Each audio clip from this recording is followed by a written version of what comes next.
ओम तत्सत् श्रीमते रामचंद्राय नमः।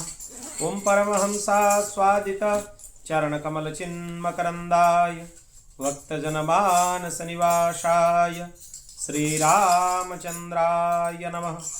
वागीशा यस्य वदने लक्ष्मीर्यस्य च वक्षसि यस्यास्ते हृदये संवित् तं नृसिंहमहं भजे। विश्वसर्ग विसर्गादि नवलक्षण लक्षितं श्रीकृष्णाख्यं परं धामं जगद्धाम नमामि तत्। प्रह्लाद नारद पराशर पुंडरीक व्यासंबरीश सुख सौनक भीष्मदलिभ्यं रुक्मांगदार्जुन वसिष्ठ विभीषणादीन् पुण्यानि मन् परम भागवतं नमामि। श्री सीतानाथ समारंभं श्रीरामानंदार्य मध्यमम् अस्मदाचार्य पर्यन्तं वन्दे श्री गुरु परंपराम्। ओम नारायणं नमस्कृत्य नरं चैव नरोत्तमं देवीं सरस्वतीं व्यासं ततो जयमुदीरयेत्। सीताराम हनुमान सीताराम हनुमान सीताराम हनुमान सीताराम सीताराम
भगवान की शरणागत वत्सल भगवान की श्री सीतारामचंद्र भगवान की श्री राधा गोपीनाथ भगवान की श्री लक्ष्मी नारायण भगवान की श्री उमा महेश्वर भगवान की श्री सद्गुरुदेव भगवान की श्रीमद्भागवत महापुराण की श्री व्यास जी महाराज की श्री सुखदेव जी महाराज की जय जय श्री राधे जय जय श्री सीताराम हर हर महादेव निताय गौर हरि बोल।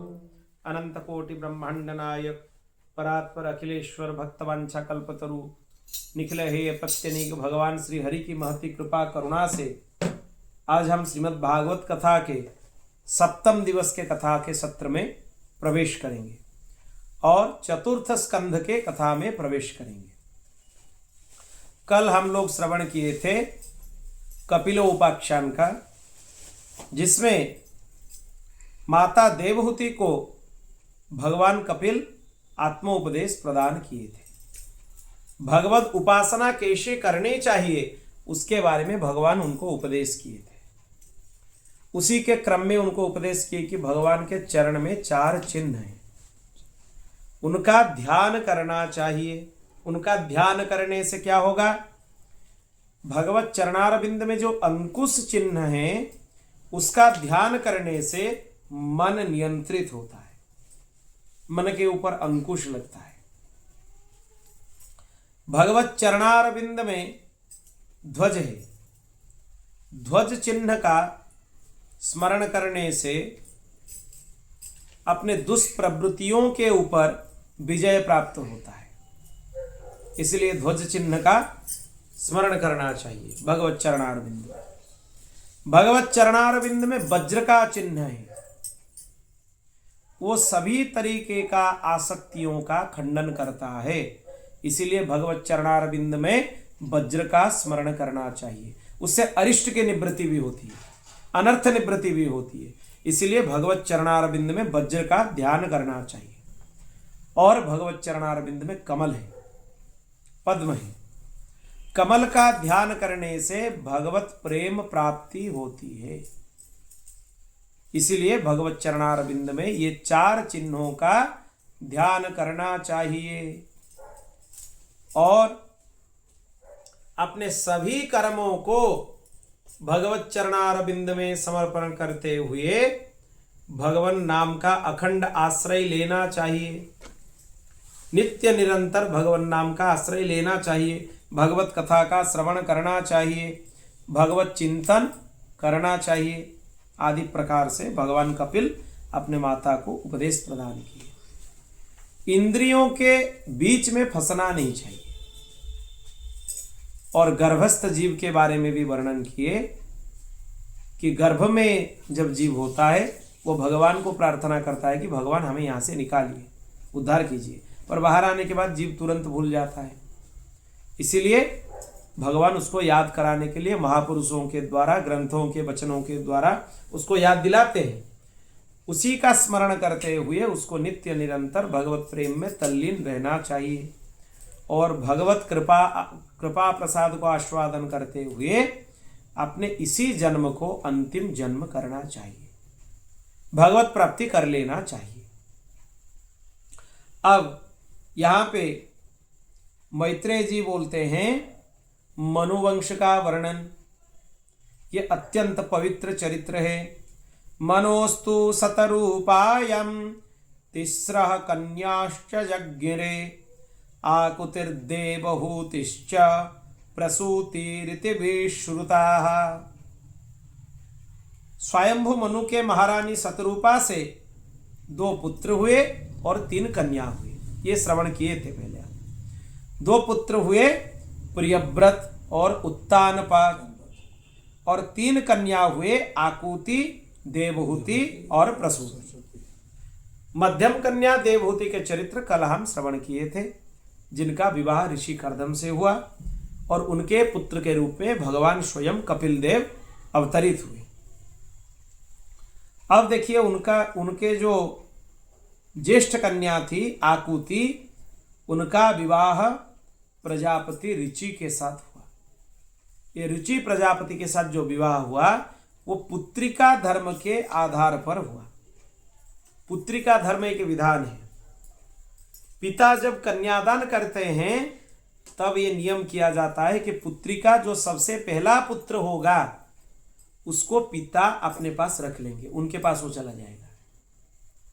उस शर्त से अगर ब्याह किया जाए तो उसको पुत्रिका धर्म बोला जाता है। इसका मतलब यह है कि आकुति के पिता है स्वयंभु मनु, तो आकुति का जो सबसे प्रथम पुत्र होगा उसको स्वयंभु मनु रख लेंगे अपने पुत्र के रूप में। यही धर्म को, यही नियम को पुत्रिका धर्म बोला जाता है।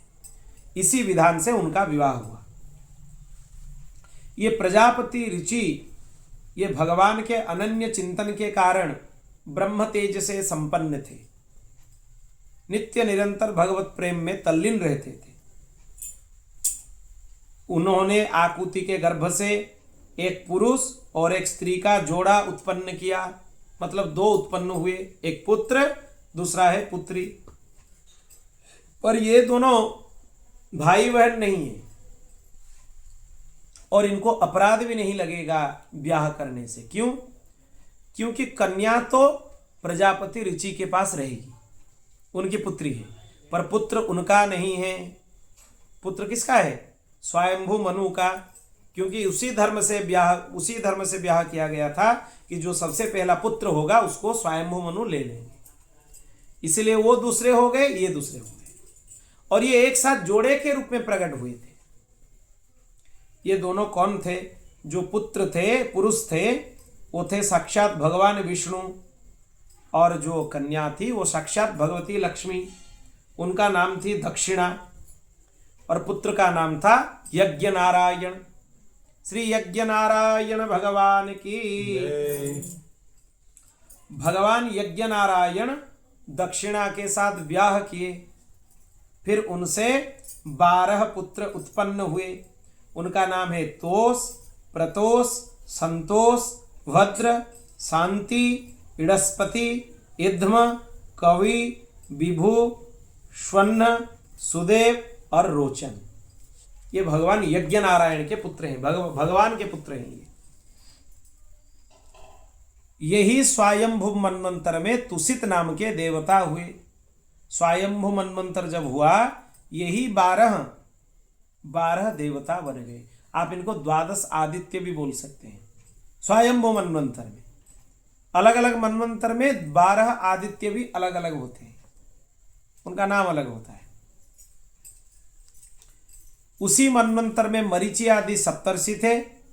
भगवान यज्ञ ही देवताओं के अधीश्वर इंद्र बन गए, और प्रियव्रत एवं उत्तानपाद ये दोनों मनुपुत्र थे। वही मन्वंतर में इन्हीं के वंश से संपूर्ण सृष्टि भर गया।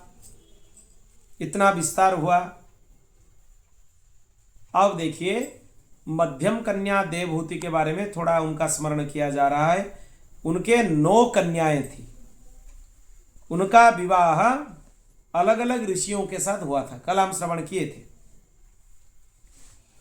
और इनके जो 9 कन्या हैं, उनके बारे में थोड़ा विस्तार से वर्णन अभी किया जा रहा है। मरीचि ऋषि के पत्नी है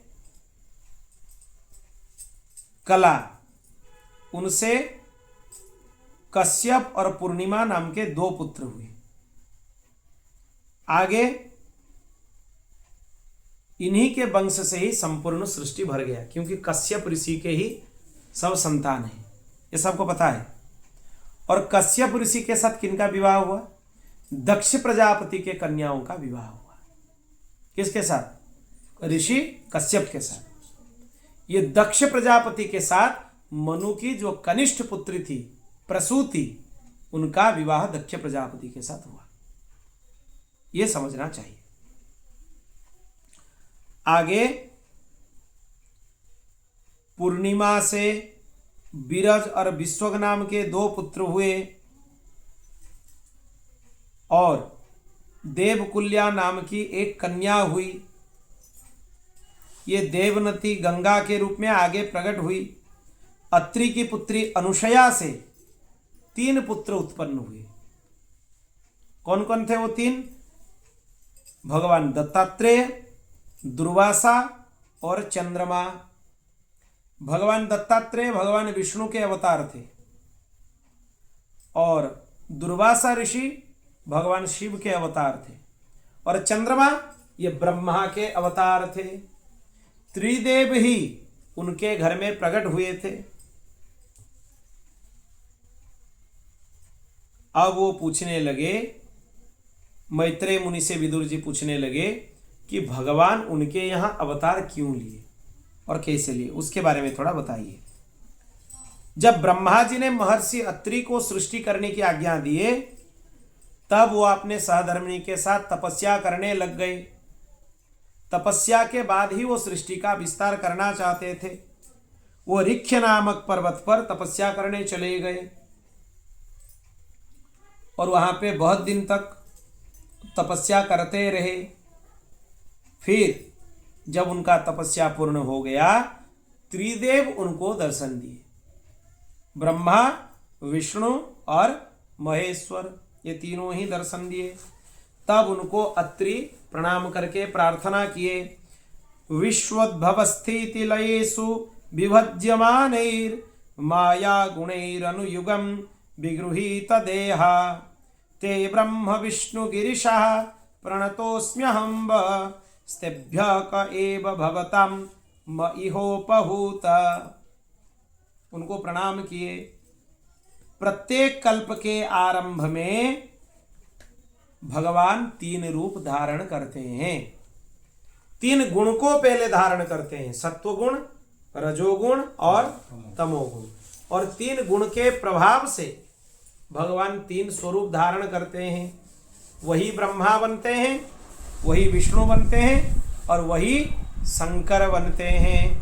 यही 3 रूप धारण करते हैं और 3 क्रियाओं का परिचालना करते हैं, सृष्टि, स्थिति और संहार। ये 3 क्रियाओं का परिचालना करते हैं। इसी तरीके से उनको प्रणाम किए। तब त्रिदेव उनको बोले, तुम्हारा कल्याण हो, हम तीनों तुम्हारे यहाँ अंश के रूप में प्रकट होंगे। त्रिदेव उनको आदेश दिए, आशीर्वाद दिए, वरदान दिए। इसीलिए उनके यहाँ ब्रह्मा जी के अंश से चंद्रमा, विष्णु के अंश से भगवान दत्तात्रेय और महादेव के अंश से दुर्वासा ऋषि प्रकट हुए। अंगिरा ऋषि की पत्नी श्रद्धा, उनके यहाँ 4 कन्या हुई, सीनी वाली, कुहू, राका और अनुमति। ये 4 कन्याएं थी उनके यहाँ। और उनके साक्षात भगवान उतथ्य और बृहस्पति जी, ये 2 पुत्र हुए। अंगिरा के पुत्र है बृहस्पति और अंगिरा के पुत्र है उतथ्य। 2 पुत्र है और 4 कन्या। स्वारचिस मनवंतर में वो दोनों विख्यात हुए।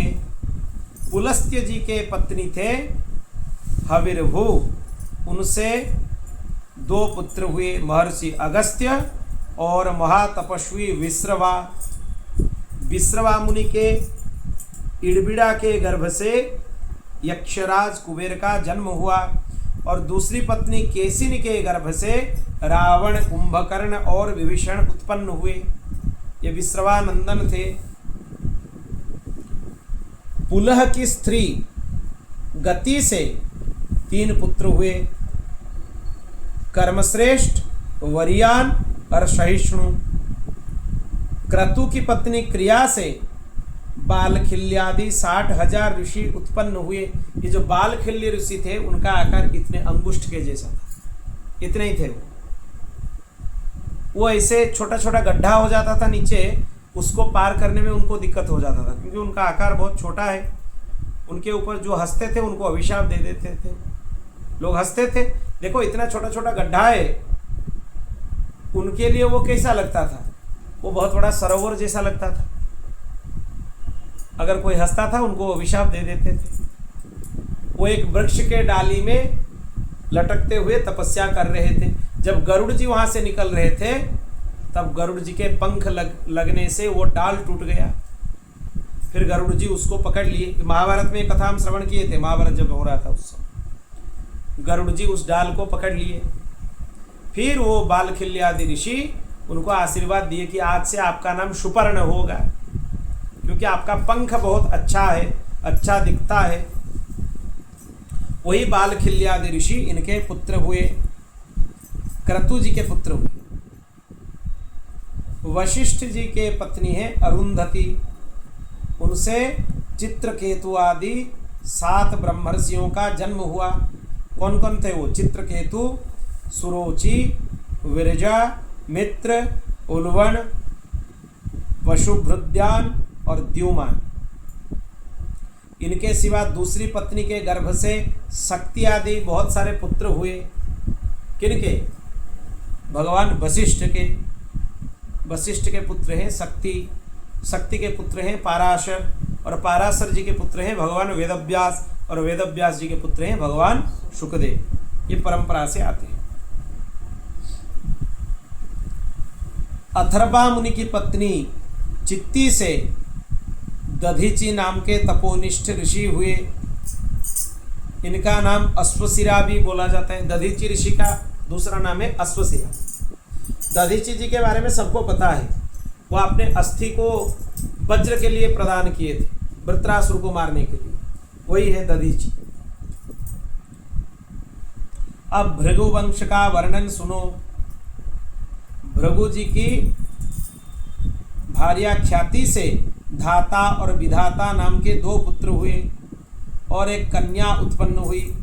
मेरु ऋषि अपने अयाति और नियति नाम की कन्याओं से धाता और विधाता के साथ ब्याह करा दिए। उनसे मृकंड और प्राण नाम के पुत्र हुए। यही मृकंड ऋषि के पुत्र हैं ऋषि मार्कंडेय, इनको मृकंड बोला जाता। और प्राण के पुत्र हैं वेदसीरा। भृगु जी के पुत्र हैं कवि, उनके पुत्र हैं भगवान शुक्राचार्य। अब देखिए भागवत जी में क्या लिखा जा रहा है, उनके पुत्र हैं भगवान शुक्राचार्य। शुक्राचार्य के लिए उनके भगवान शब्द यहाँ पे लिखा हुआ है। श्लोक ही देख लीजिए, कविश्च भार्गवो यस्य भगवान उशना सुतः।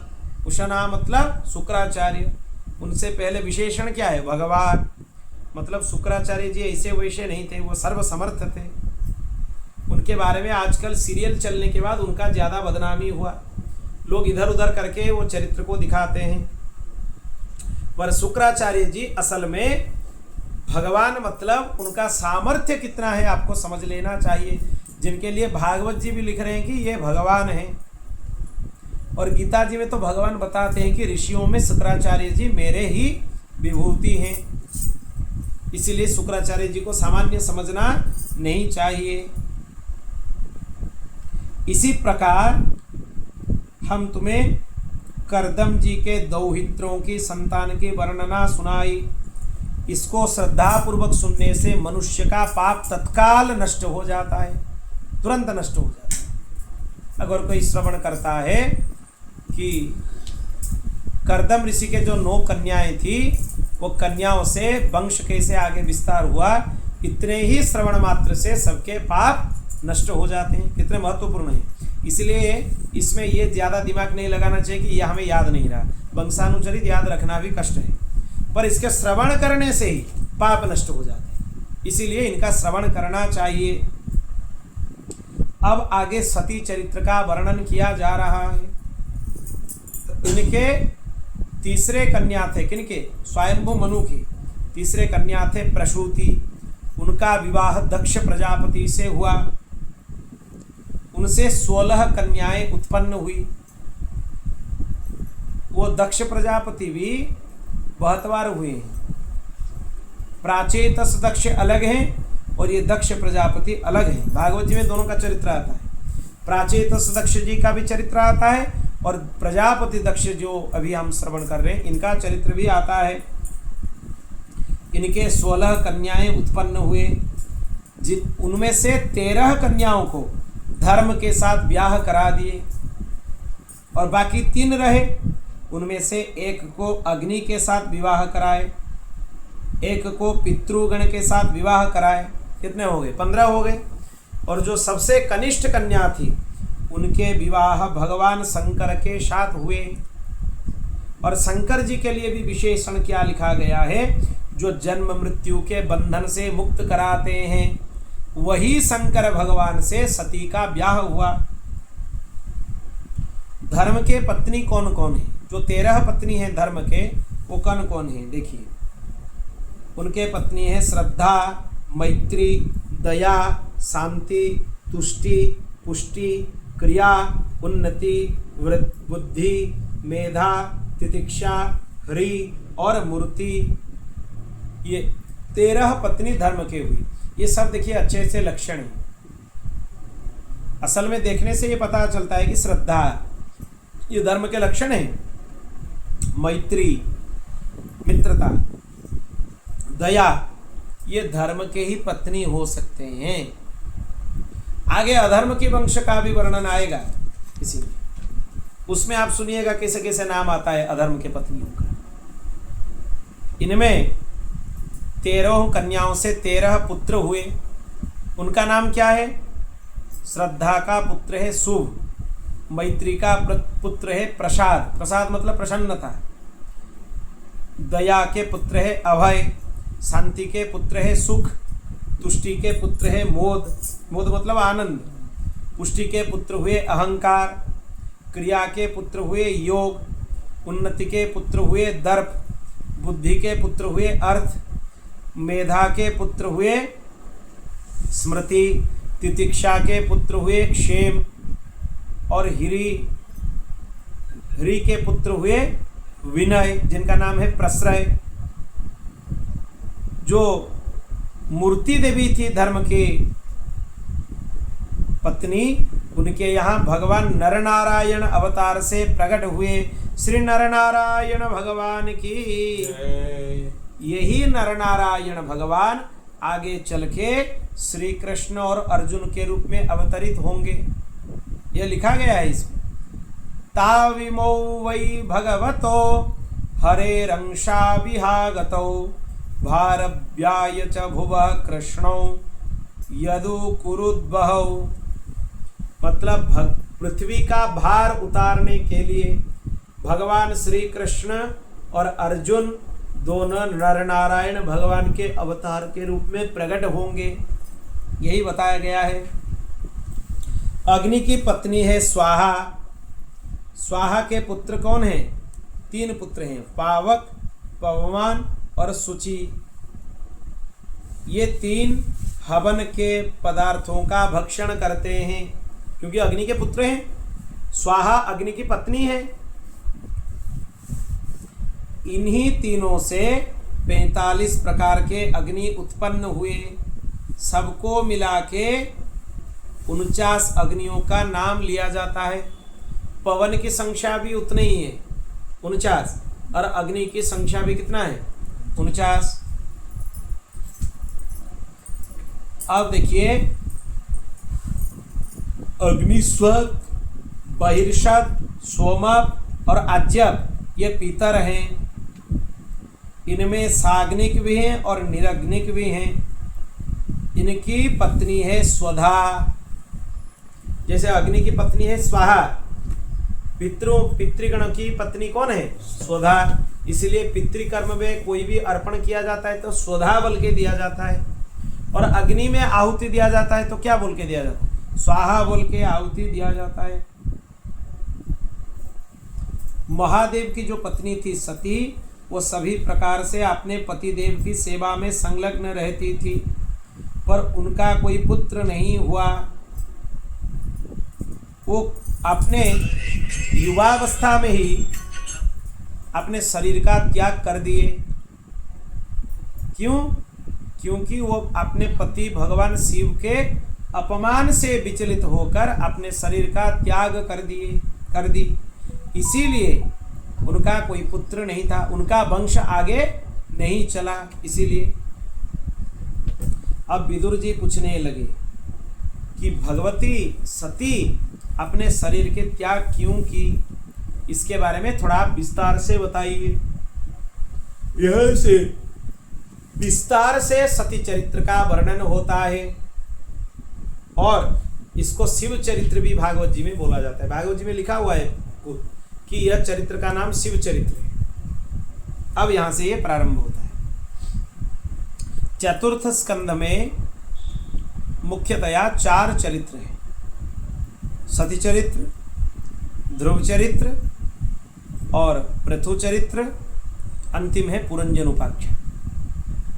श्री श्रीधर स्वामी पाद के हिसाब से चतुर्थ स्कंद के ये 4 चरित्र 4 पुरुषार्थों का प्रतीक है। धर्म पुरुषार्थ है सती चरित्र, अर्थ पुरुषार्थ है ध्रुव चरित्र, काम पुरुषार्थ है पृथु चरित्र, और मोक्ष पुरुषार्थ है पुरंजन उपाख्यान।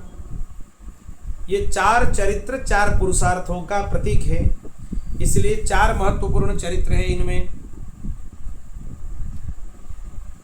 पहले एक बार प्रजापति दक्ष ने सभी को बुलाकर ऋषि, देवता, मुनि, अग्नि एक यज्ञ कर रहे थे।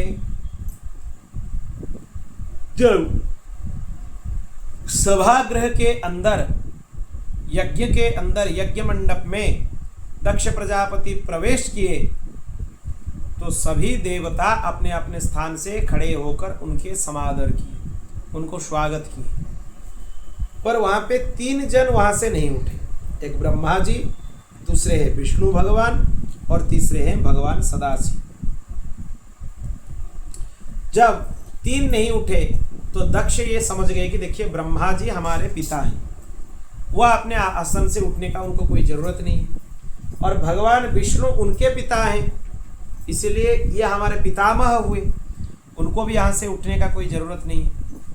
पर ये अमंगल वेशधारी शिव ये अपने आसन से क्यों नहीं उठता है? इसमें बहुत ज्यादा अहंकार है। ऐसे बहुत गालियां देने लगे दक्ष प्रजापति और बहुत ज्यादा बात सुनाए भगवान शिव को, पर भगवान शिव को कोई बुरा नहीं लगा, क्योंकि वो उसी स्तर के हैं। उनको कहीं अगर गाली दे उनको क्या ही बुरा लगेगा। और इतने क्रोधित हो गए दक्ष प्रजापति, वो भगवान शिव को अभिशाप दे दिए कि यज्ञ में आपका कोई भाग नहीं रहने वाला है, आपको यज्ञ में भाग नहीं मिलेगा। इसे बोलकर वो अभिशाप दे दिए। फिर भगवान के सबसे प्रिय है नंदीश्वर, उनको बहुत बुरा लगा कि हमारे प्रभु को, आराध्य को इसने अभिशाप दे दिया। फिर उन्होंने दक्ष प्रजापति को अभिशाप दे दिए कि हे भेद बुद्धि वाला दक्ष, तत्वज्ञान से तुम विमुख हो जाओ, तत्वज्ञान तुम्हारे पास ना रहे। ये बोलकर नंदीश्वर दक्ष प्रजापति को अभिशाप दे दिए। और जितने ब्राह्मण थे भगवान शिव के अभिशाप सुन रहे थे, उनको भी अभिशाप दे दिए।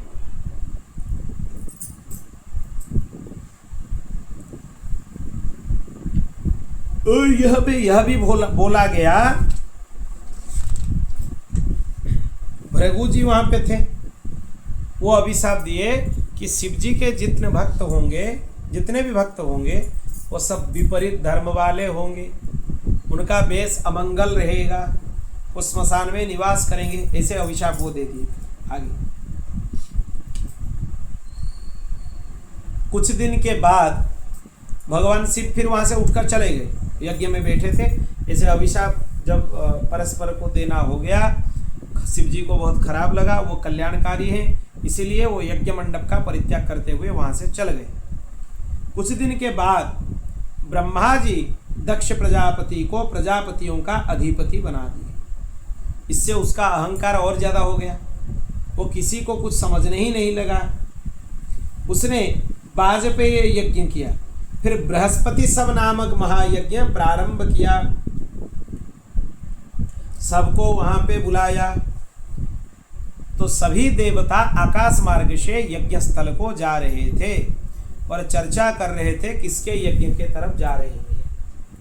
भगवती सती को ये बात सुनाई दिया। तब भगवती सती निवेदन की कि हे भगवान सदाशिव, मुझे यज्ञोत्सव में जाने के लिए आज्ञा प्रदान करें। भगवान शिव उनको बहुत ज़्यादा समझाए कि यहाँ से तुम्हें नहीं जाना चाहिए, अगर जाओगे तो तुम्हारे लिए यह हानि है। बहुत समझाए, और वो समझने वाली कहाँ है। वो क्रोध से तिलमिला उठी।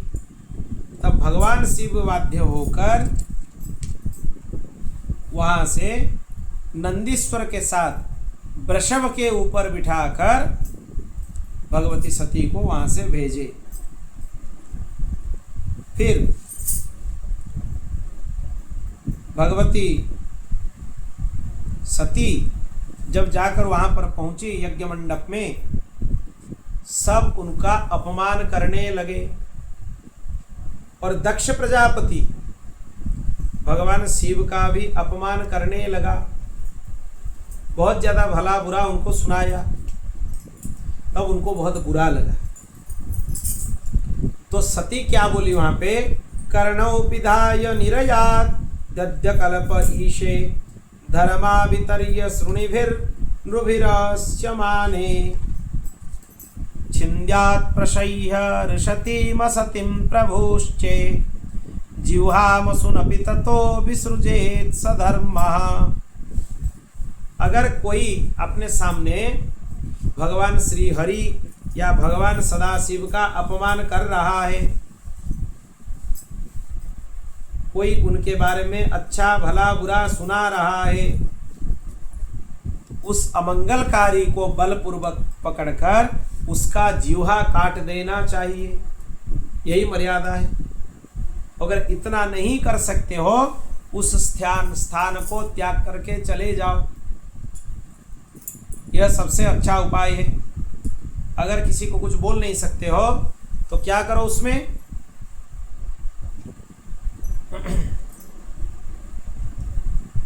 अगर उनको नियंत्रित कर नहीं सको तो वहां से चले जाना चाहिए, पर अपने कर्ण से शिव निंदा विष्णु निंदा नहीं सुनना चाहिए।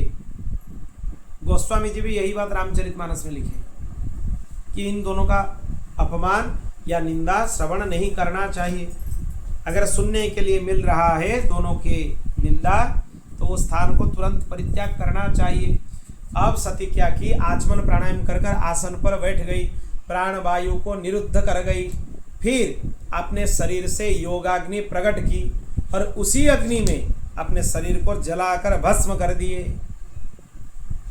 फिर शिवजी के जितने पार्षद थे वो वहां पे आक्रमण किए। भृगु ऋषि वहां पे अपहतम रक्षा आदि मंत्र से यज्ञ की रक्षा किए और यज्ञ कुंड से रघु नामक हजारों तेजस्वी देवता प्रकट कर दिए, जो कि शिवगण के साथ युद्ध किए, शिवगण को परास्त कर दिए। शिवगण वहां पे कुछ नहीं कर पाए तुरंत ही। फिर महादेव जी को नारद जी जाकर बता दिए कि सती और नहीं रही, सती ने प्राण त्याग दी। जब भगवान महादेव को ये चीज पता चला कि मेरी प्रिय सती अपने शरीर का त्याग कर दी है, तो आपने जटाओं को उखाड़कर सामने पटक दिया। उसी से एक भयंकर शिवगण प्रकट हो गए, जो देखने में बहुत ज्यादा भयंकर थे। उनका नाम क्या था? वीरभद्र। और वीरभद्र को आदेश दिए भगवान शिव कि जाओ दक्ष यज्ञ को नष्ट कर दो। और वीरभद्र वहां पे चले गए, सबको दंड दिए, जो जो कर रहे थे सबको दंड दिए। भृगु ऋषि जब शिवजी का अपमान हो रहा था, अपने मूछ और दाढ़ी के ऊपर से हाथ फेर रहे थे। उनके दाढ़ी मूछ उखाड़कर अग्नि में डाल दी गई। जो दांत दिखाकर हंस रहे थे, उनके दांत को वीरभद्र तोड़ दिए। जो इशारा करके हंस रहे थे, जो शिवजी का अपमान में शामिल थे, सबको दंड मिला, सबको दंड मिला। अंत में दक्ष प्रजापति को पकड़कर उसके मस्तक को शरीर से अलग कर दिए। बलि पशु के रूप में उसका मस्तक अलग कर दिए और उसी का मस्तक को यज्ञ कुंड में डाल दिए। फिर यज्ञ को विध्वस्त कर कर वहां से चले गए। फिर सभी देवता कैलाश में जाकर भगवान शिव को स्तुति की कि प्रभो आप यज्ञ को पूर्ण कीजिए, क्योंकि यज्ञ अपूर्ण रहना अच्छा नहीं है। अब यज्ञ को पूर्ण कीजिए। भगवान शिव आए, उनके हृदय में बहुत ज्यादा करुणा है, इसीलिए वो दक्ष प्रजापति को बोले, उनके लिए बोले कि इसके मस्तक के बारे में, मस्तक में तो मस्तक तो नहीं था, वो तो जल गया था यज्ञ में, क्योंकि वो डाल दिया गया था। बकरे का मस्तक उनके मस्तक पर लगा दीजिए, वो आज्ञा किए। तो एक बकरे का मस्तक दक्ष प्रजापति के मस्तक पर लगा दिए गए। फिर दक्ष प्रजापति भगवान के श्री चरणों में दंडवत प्रणाम करने लगे, प्रार्थना करने लगे। यहाँ पे सभी देवता भगवान के स्तुति कर रहे हैं।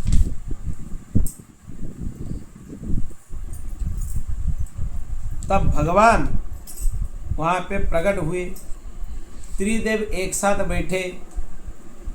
फिर वहां पे एक चीज ये समझना चाहिए, अहम ब्रह्मा च सर्वश्च जगतः कारणम परम आत्मेश्वर उपद्रष्टा स्वयं दृग्विशेषण।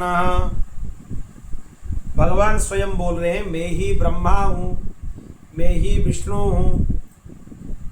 जब पालन करने का समय आता है तो भगवान विष्णु बन जाते हैं। जब संहार करने का समय आता है तो भगवान शिव बन जाते हैं, और जब सृष्टि करने की बारी आती है तो भगवान ब्रह्मा बन जाते हैं। ये तीनों में इतना भी भेद नहीं है, रंच मात्र भी भेद तीनों में नहीं है। बोल भक्तवत्सल भगवान की।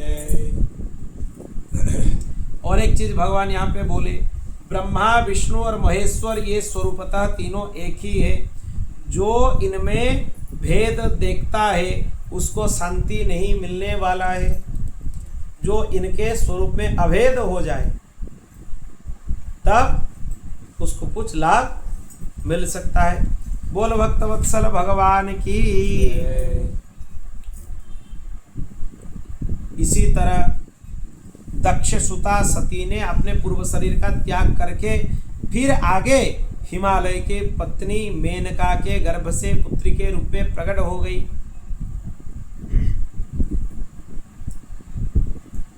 बोल भक्तवत्सल भगवान की।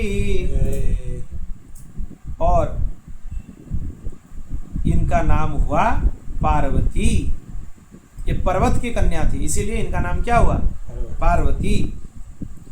ये नारद जी के कहने से भगवान शिव की कठिन तपस्या करके उन्हीं के साथ इनका विवाह हुआ। फिर उन्हीं के पुत्र के रूप में कार्तिकेय प्रकट हुए, जो कि तारकासुर का वध किए। बोल भक्तवत्सल भगवान की। भगवान शिव जी का यह चरित्र मैत्रेय जी को बृहस्पति जी खुद सुनाए थे, वो उन्हीं का स्मरण किए। और जो पुरुष भक्ति भाव से इनका श्रवण कीर्तन करता है वो अपने पाप राशि का नाश कर देता है। ये चरित्र श्रवण का फल है। इसीलिए शिव चरित्र भी लोगों को सुनना चाहिए। भागवत जी में सब कुछ है। शिव जी का चरित्र है, सती भगवती का चरित्र है। उन्हीं सती भगवती के शरीर के जब 51 खंड किए गए, फिर वहां से एक एक शक्तिपीठ प्रकट होते गए, जिनमें से ओडिशा में एक प्राचीन शक्तिपीठ है भगवती विमलांबिका, जो कि जगन्नाथ मंदिर के परिसर में ही।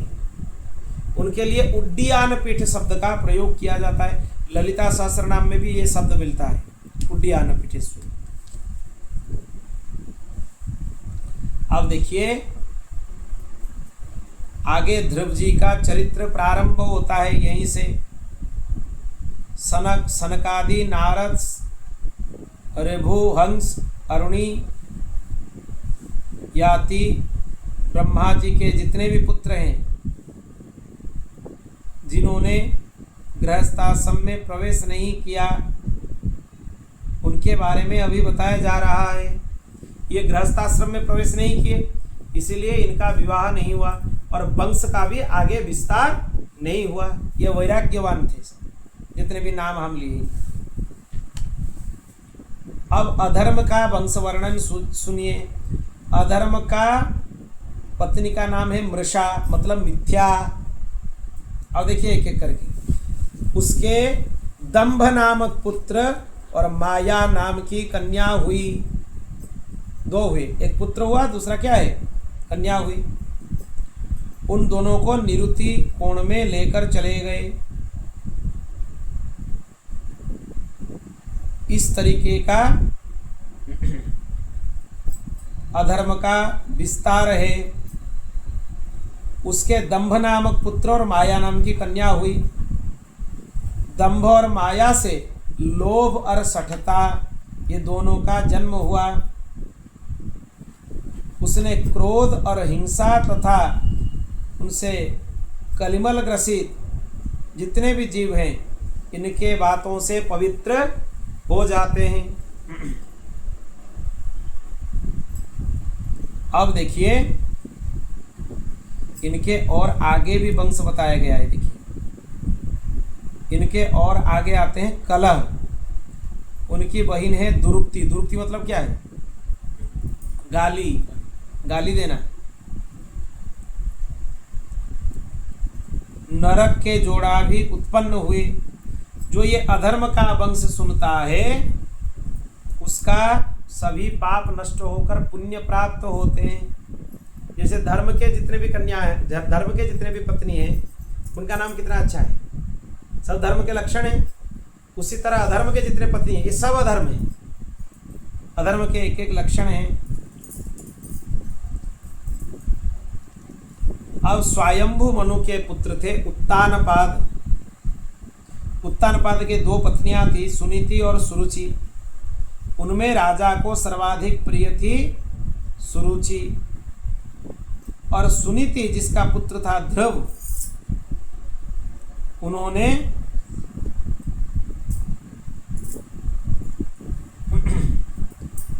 उनके पुत्र हुए ध्रुव, और ध्रुव जी से फिर आगे वंश चला ध्रुव जी से। और एक चीज ध्यान देके सुनिए, यहाँ पे ये जो कन्या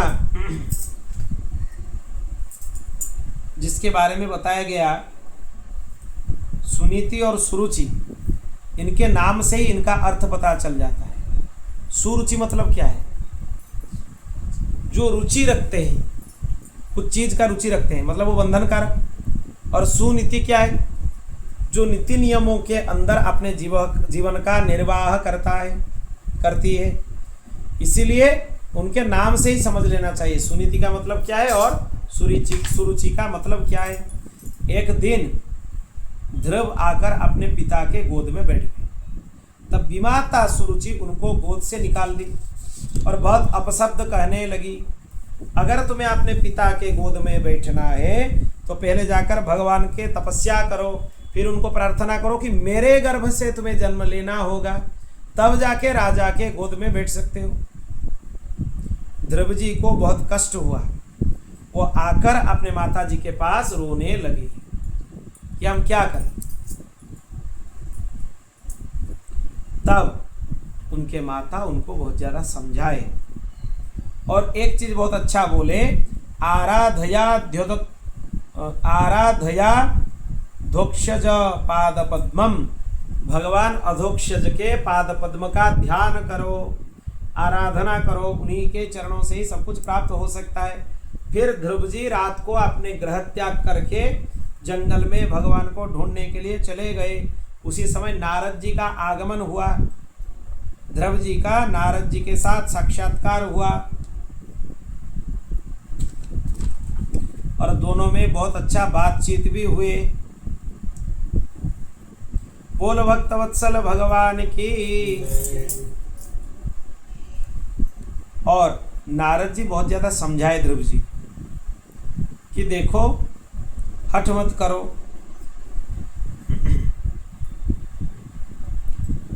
भगवान को पाना इतना सरल नहीं है। कोई भी मार्ग चलते हुए भगवान को पा लेगा, ये असंभव है। और तुम कुछ भी हो, तुम राजवंश के पुत्र हो, तुम इतने कष्ट नहीं कर सकते हो, तो यहाँ से चले जाओ।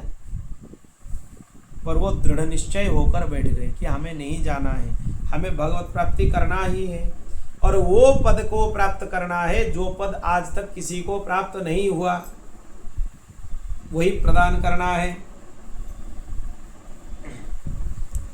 अब ध्रुव जी क्या बात सुनते हुए नारद जी के मन में भी भाव उद्रेक कि नहीं, ये बच्चा भगवान को प्राप्त कर सकता है, भगवत प्राप्ति के लिए ये सतत चेष्टित है।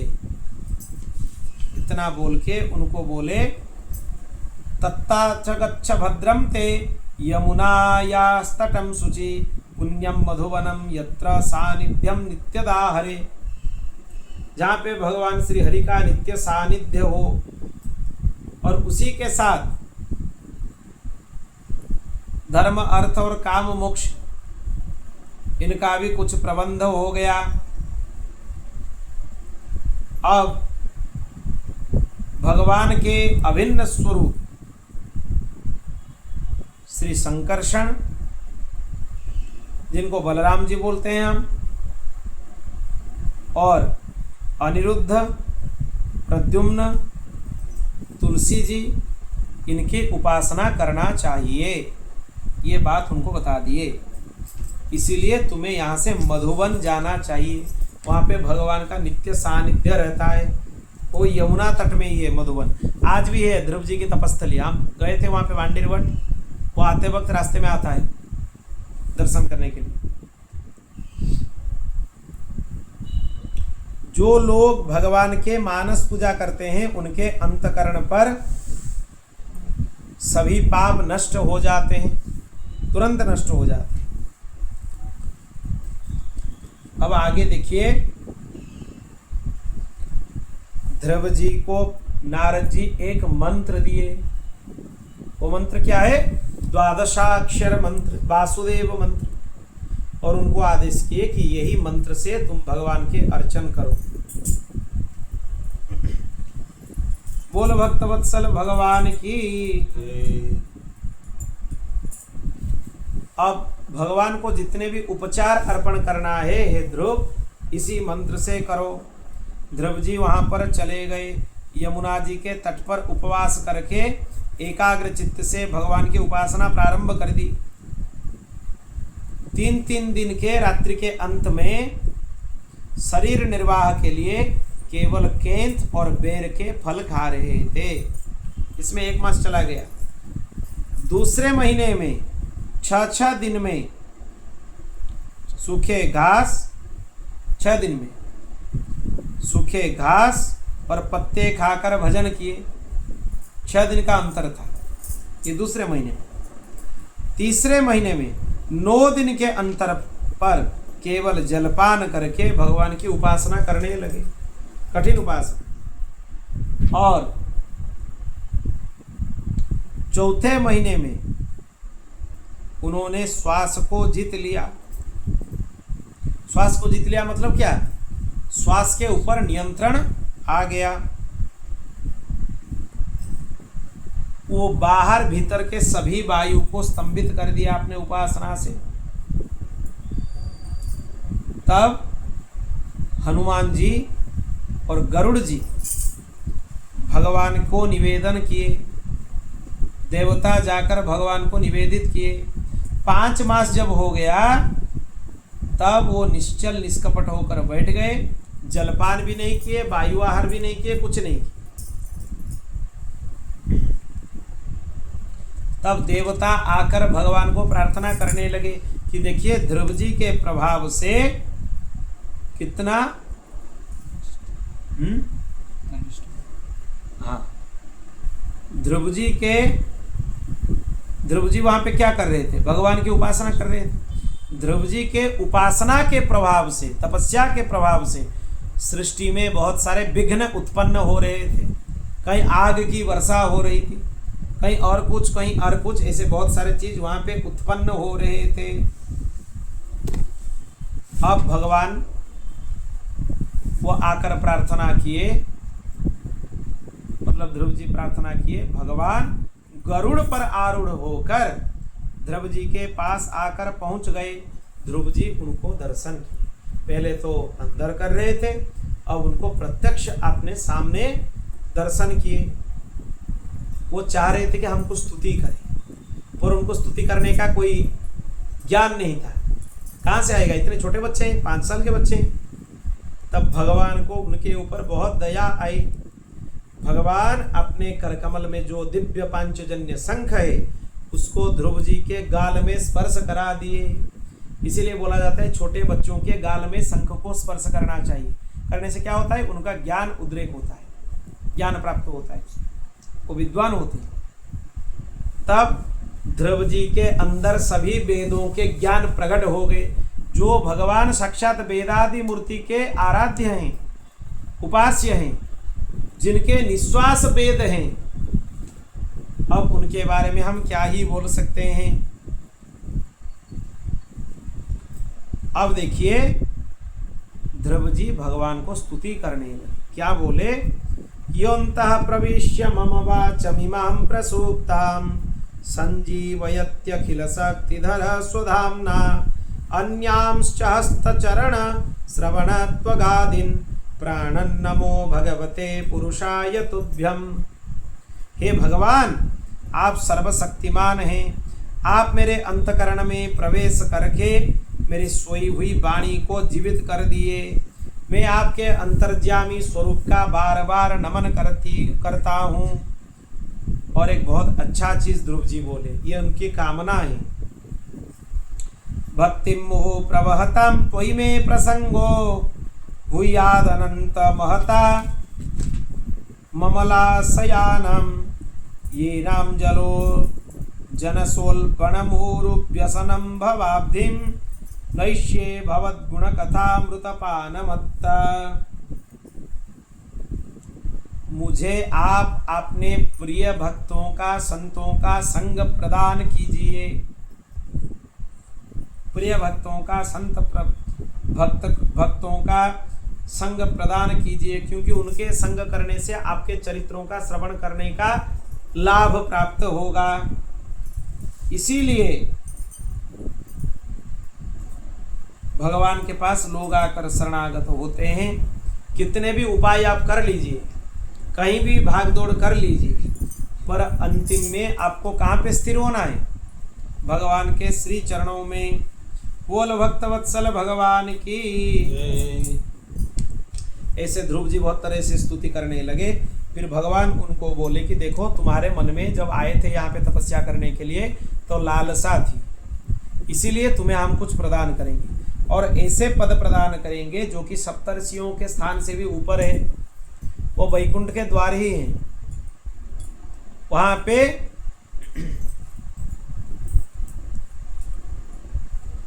भगवान उनको बोले कि आज से तुम्हें यह दिव्य लोक प्राप्त होता है, और यह लोक ऐसा लोक है, इसका क्षय नहीं होता है। प्रलय काल में भी इसका कुछ बिगड़ता नहीं है। ये चीज ध्यान देने वाला है। जब सब कुछ प्लावित हो जाता है, संपूर्ण सृष्टि बर्बाद हो जाता है, उसी क्षण में भी ये ध्रुव लोक का कुछ नहीं होता है। इसीलिए ध्रुव जी को आशीर्वाद दिए, 36,000 साल तक तुम राज्य शासन करो। यह आशीर्वाद भी भगवान उनको दिए। फिर भगवान अंतर्ध्यान हो गए। ध्रुव जी को बहुत बुरा लगा कि देखो, भगवान सामने आए, हम भगवान को नहीं मांग सके। वासनाओं के प्रभाव से आज तक हमारा चित्त मलिन है। वो ऐसे सोचने लगे। अब देखिए, भगवान वेदव्यास वर्णन कर रहे हैं मैत्रेय जी के वाणी में।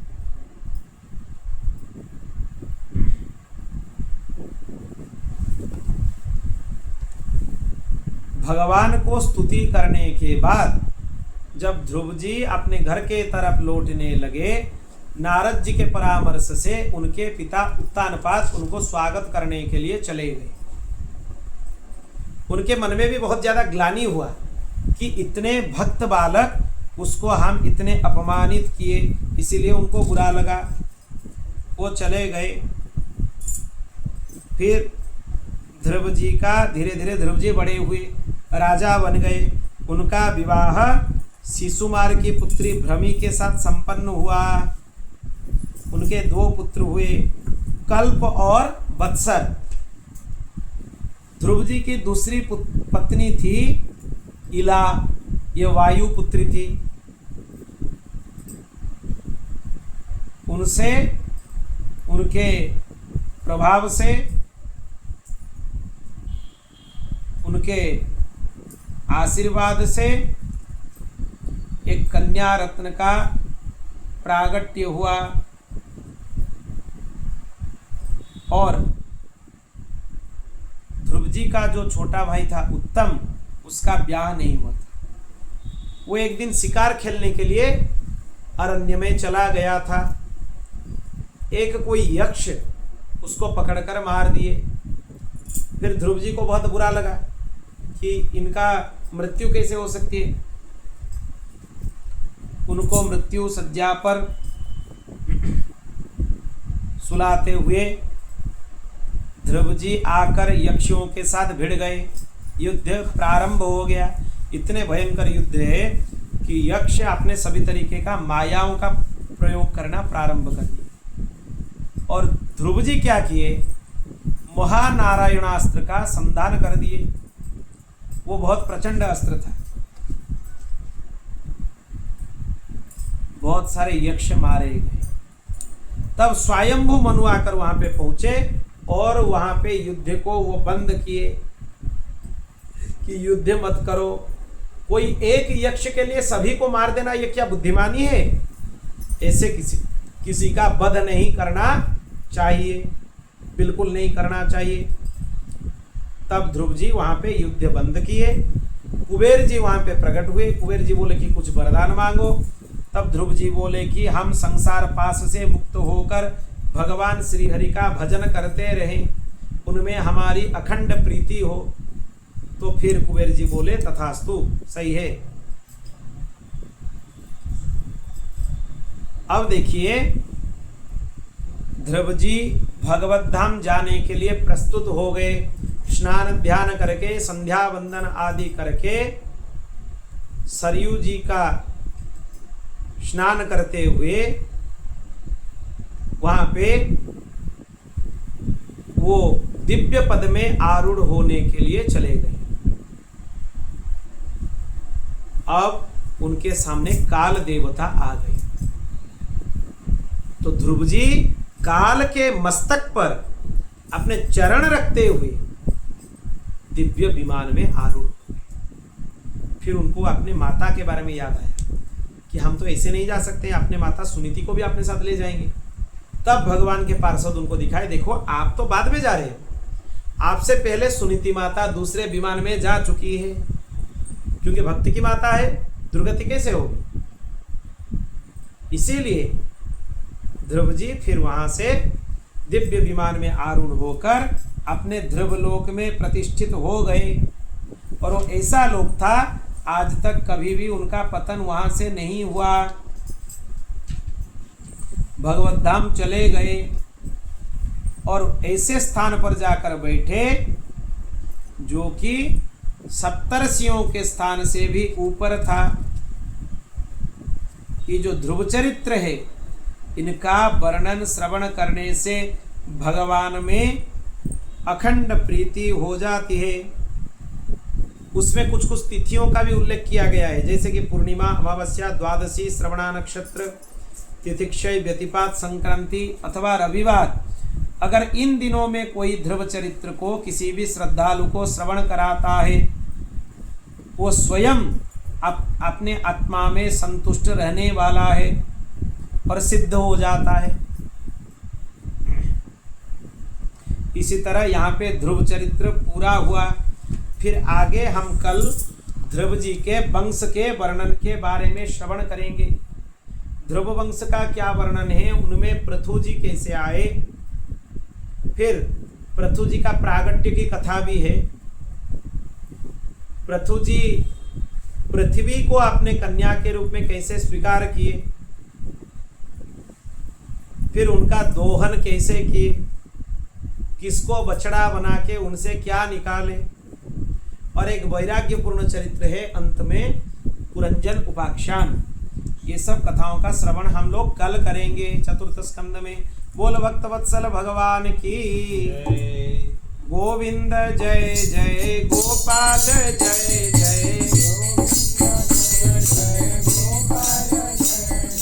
गोविंद जय जय गोपाल जय जय